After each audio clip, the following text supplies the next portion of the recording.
पिछले कुछ दिनों से न्यू यूजीसी एक्ट 2026 के विरोध में चल रहे प्रोटेस्ट को देखते हुए सुप्रीम कोर्ट ने न्यू यूजीसी एक्ट 2026 पे फिलहाल के लिए टेम्परेरी स्टे लगा दिया है। सुप्रीम कोर्ट का कहना है कि इन गाइडलाइन से कास्ट डिस्क्रिमिनेशन और भी ज्यादा फैल सकता है। यहाँ पे कुछ गाइडलाइन अनक्लियर है और इन गाइडलाइंस पे पुनः विचार विमर्श करना जरूरी है। फिलहाल के लिए न्यू यूजीसी एक्ट पे स्टे लगा दिया गया है और जो 2012 के गाइडलाइंस थी यूजीसी एक्ट की, फिलहाल के लिए उनको लागू रखा जाएगा और नेक्स्ट हियरिंग 19 मार्च 2026 को की जाएगी। तो स्टूडेंट्स, आज हम देखेंगे कि यूजीसी है क्या, क्यों ये न्यूज में आया और क्यों ये एक कंट्रोवर्शियल मुद्दा बन गया। तो आज हम इस वीडियो में इन सब टॉपिक्स पे बात करेंगे। तो वेलकम है आपका लॉजिकल लॉ में। मैं सुशील कुमार आज आपकी लीगल नॉलेज को इनहेंस करने में आपकी हेल्प करूंगा। तो सबसे पहले हम जानेंगे यूजीसी है क्या। तो UGC stands for university grants commission. ये एक तरह का कमीशन होता है जो कि स्टैट्यूटरी बॉडी है। किसके अंडर आती है? मिनिस्ट्री ऑफ एजुकेशन के अंडर। और ये एक गेट कीपर होता है हायर एजुकेशन का। जो यूजीसी है ना, वो पूरी इंडिया की यूनिवर्सिटीज और कॉलेजेस के स्टैंडर्ड्स को मेंटेन करती है टीचिंग एंड रिसर्च फॉर्म में। तो जो यूजीसी का जो न्यू एक्ट आया है 2026 में, उसको इक्विटी रेगुलेशंस नाम से भी जानते हैं। और पूरा नाम इस एक्ट का क्या है? The UGC promotion of equity in higher education institutions regulations. ठीक है, ये एक्ट कब नोटिफाई किया गया? 13 जनवरी 2026 को। और ये टोटली रिप्लेस करता है 2012 के ऑर्डर को। ठीक है, 2012 की गाइडलाइंस को। ये एक्ट इसलिए लेके आया गया क्योंकि यूनिवर्सिटीज और कॉलेजेस में कास्ट डिस्क्रिमिनेशन काफी बढ़ रहा था। उस कास्ट डिस्क्रिमिनेशन को कंट्रोल करने के लिए इस एक्ट को लेके आया गया। तो इस एक्ट के की प्रोविजंस क्या थे? सबसे मेन प्रोविजन क्या था कि जो ओबीसी कैटेगरी के स्टूडेंट्स हैं उनको इंक्लूड किया गया इस 2026 के न्यू एक्ट में। 2012 की जो यूजीसी की गाइडलाइंस थी ना, उसमें ओबीसी का कहीं जिक्र नहीं था। वहां पे ओनली किसको सेफ गार्ड किया जा रहा था? इकोनॉमिकल वीकर सेक्शन को, पर्सन विद डिसेबिलिटीज को, एससी एंड एसटीज को। ठीक है, ओबीसी को यहाँ पे इंक्लूड नहीं किया गया था 2012 के दौरान, लेकिन 2026 की न्यू यूजीसी एक्ट में ओबीसी को इंक्लूड किया गया। तो सेकंड प्रोविजन क्या था? Mandatory equal opportunity centres, EOC. तो इक्वल अपॉर्चुनिटी सेंटर हर यूनिवर्सिटी और कॉलेज में स्थापित किए जाएंगे 2026 के न्यू एक्ट के अकॉर्डिंग। ठीक है, इन सेंटर्स की क्या रिस्पॉन्सिबिलिटीज थी कि अगर किसी भी स्टूडेंट्स के साथ या फिर किसी के भी साथ अगर कास्ट डिस्क्रिमिनेशन होता है या फिर किसी भी प्रकार का डिस्क्रिमिनेशन किया जाता है तो अपनी शिकायत इन सेंटर्स में रजिस्टर करवा सकते हैं। ठीक है, और थर्ड प्रोविजन क्या था? Equity squares and ambassadors. इनकी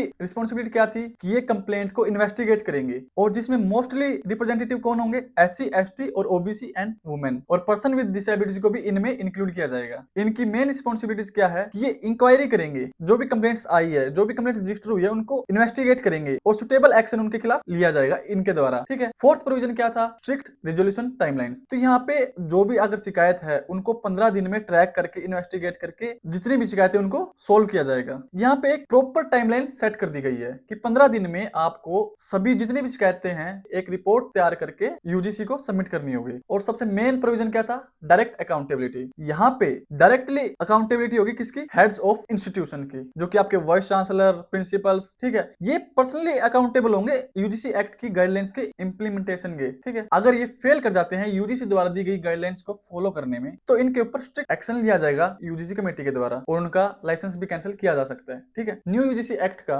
मेन मोटिव यही था कि हम कास्ट डिस्क्रिमिनेशन को रिमूव करेंगे, लेकिन फिर भी एक कंट्रोवर्शियल मुद्दा बन गया। क्यों? इसके कुछ रीजंस थे।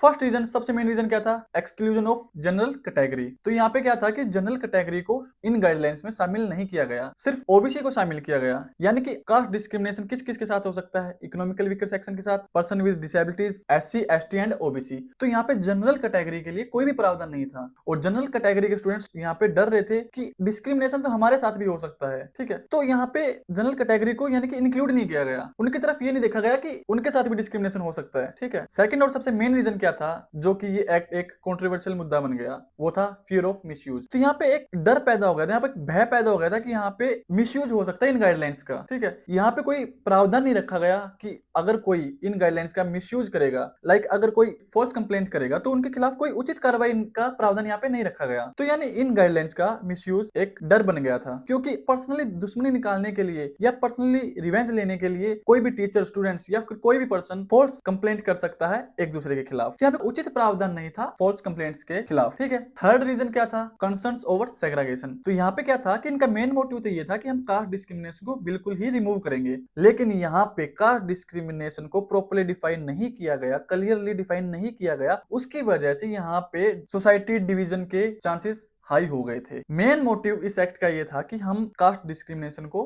रिमूव करेंगे, लेकिन इस एक्ट को लेकर टीचर्स एंड स्टूडेंट्स का कहना है कि यूनिवर्सिटीज में ना अलग अलग ग्रुप डिवाइड हो जाएंगे अलग अलग कास्ट से, तो ये एक कहीं ना कहीं कास्ट डिस्क्रिमिनेशन को कम नहीं एक बढ़ावा मिल रहा है इस एक्ट से। तो ये भी एक मेन रीजन था इस एक्ट को एक कंट्रोवर्शियल मुद्दा बनाने का। तो इस एक्ट को लेकर काफी विरोध और प्रोटेस्ट हुए सवर्ण जातीय जनरल कैटेगरी के लोगों द्वारा और यूनिवर्सिटी एंड कॉलेजेस के टीचर्स और स्टूडेंट्स के द्वारा काफी प्रोटेस्ट हुए, काफी डिमांडें हुई कि यहाँ पे इन एक्ट्स को रिवोक कर लिया जाए। ठीक है, तो 29 जनवरी 2026 को सुप्रीम कोर्ट के द्वारा इस न्यू यूजीसी एक्ट पे स्टे लगा दिया जाता है और chief justice of India Suryakant reasons देते हैं इस एक्ट पे स्टे लगाने के। तो जो इस एक्ट की लैंग्वेज है ना वो अनक्लियर है, प्रॉपर्ली डिफाइन नहीं की गई, जिसकी वजह से यहाँ पे मिस यूज के चांसेस हो जाते हैं। सेकंड रीजन इन्होंने दिया कि ये सोसाइटी को डिवाइड कर देगा ना कि इंटीग्रेट करेगा। ठीक है, तो सीजीआई साथ में ये भी यूनियन गवर्नमेंट को बोलते हैं कि एक कमेटी का गठन हो जिसमें जूरिस्ट्स एंड स्कॉलर्स की राय ली जाए और इस एक्ट को रीडिजाइन किया जाए। ठीक है, गाइडलाइंस को रीडिजाइन किया जाए और फिलहाल के लिए इस एक्ट पे टेम्परेरी स्टे लगा दिया गया है और जो 2012 के रेगुलेशंस है वो ही